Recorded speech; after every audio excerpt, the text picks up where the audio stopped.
So now we have to press the side seams. And I always like to press them flat first, just along the seam. Gets any wrinkles out that might have happened when you zigzagged. I'm also going to take my tape off now. Please make sure that you don't stick it to any of the furniture. But that way we don't accidentally press over it, and it is really nasty if you press over it. So I pressed both side seams flat to begin with, and then we're going to turn our bag right side out. Now remember, we pressed the bottom seam towards the front of the bag, and these are going to be pressed towards the side of the bag. And there's a couple of different ways that you can do it. If you have just a regular ironing board, you should be able to slide it on, but this bag's not real wide, so we won't be able to get it all the way down. This will work for most of it. And again, I'm tucking the side seam underneath the back like that. I can feel it underneath there. And then as I use my iron, I'm going to go down as far as I can go. Okay? But I can't really go all the way to the end because of the circumference of this particular bag.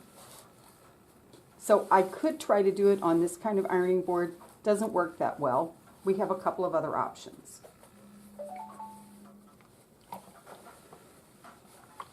So I press that one again. They both are going towards the back half of the bag. If you can see that. This is the back, and that one's going that way. So my other option would be to use a sleeve board, which is narrower, and then I can get all the way down to the end. I just have to slide it on. And again, make sure that the seam is towards the back.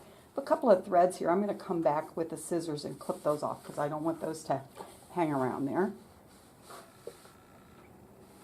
All right, so I can do that. Make sure it gets nice, good steam along there so it's nice and flat.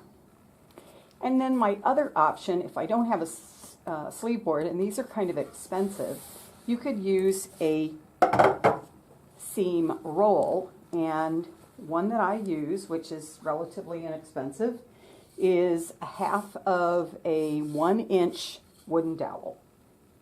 And that will slide in there.